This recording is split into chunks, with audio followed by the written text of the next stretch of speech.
這看似是一場超燃刺激的極限飆車，實際上他們的目的是搶劫這幾輛超級轿跑。眼前的擎天柱被緩緩截停，為了活命，司機只能识趣的高舉雙手服軟。但這幫人根本沒有人性，隨便找一個理由就結束掉了他的生命。Why the hell did you kill him? I didn't like how he looked at him.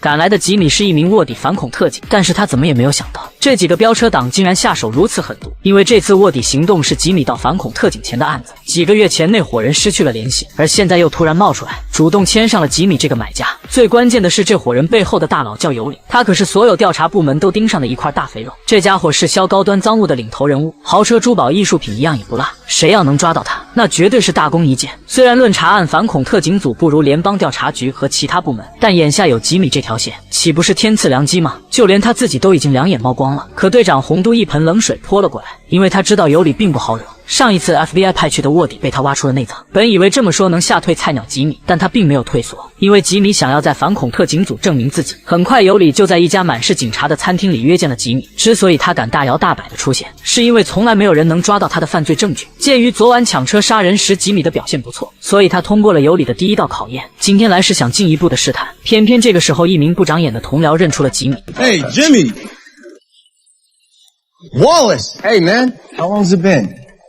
幸虧特警組隊員及時打掩護，這才沒有讓吉米暴露。接下來無非就是兩個人之間的爾虞我詐，你騙騙我，我騙騙你。總之，尤里最後相信了吉米，他們約定好了交易地點。到了這天，反恐特警組提前在交易地點布置好了埋伏，就等魚兒乖乖上鈎了。可偏偏這個時候事情出了岔子，尤里特意駕駛着心愛的超級跑車赴約，這可是一輛專門定制840匹馬力的大家伙。吉米一眼就瞧上了這輛車，心想搞定尤里後絕逼要在市區開上幾圈，接下來交易如期進行。卻沒想到半路突然殺出一夥蒙面槍手，為了保證吉米的人身安全，反恐特警組也只能出手了。兩邊都沒有料到這夥憑空出現的蒙面人。就在特警們收拾這夥人的同時，尤里也開上跑車帶着吉米離開了現場，而警車根本就追不上他。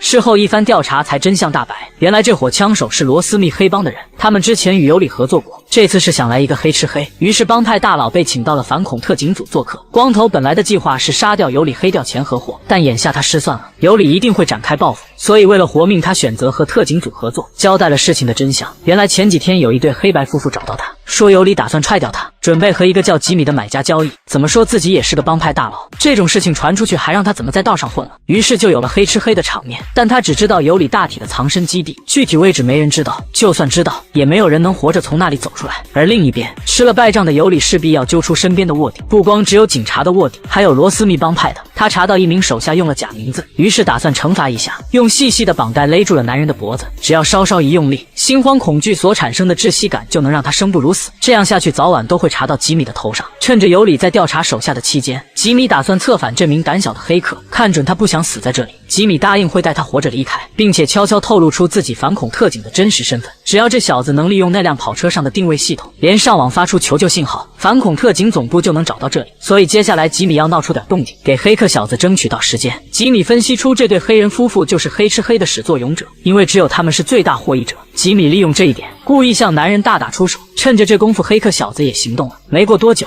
反恐特警總部就收到了求救信號，但遠水解不了近渴。很快，尤里的好脾氣就被磨沒了。身邊養了這麼多臥底，他竟然毫不知情，一氣之下打算通通收拾掉。第一個就是這名撒謊的小老弟，接着輪到了黑客小子。尤里以為剛才他要開自己的豪車跑路，但關鍵時刻吉米出聲阻止。他謊稱以為那輛車是防彈的，所以才想串通黑客小子一起逃跑。於是尤里也賞了他一根綁帶，這個位置雖然不會有窒息感，但1分鐘之內絕對會疼得難以置信。接下來這小子還是沒有逃過被勒的命運，但與此同時，克里斯也爬上樓頂，占據了有利位置。就當尤里下令幹掉吉米的同時，克里斯出手了。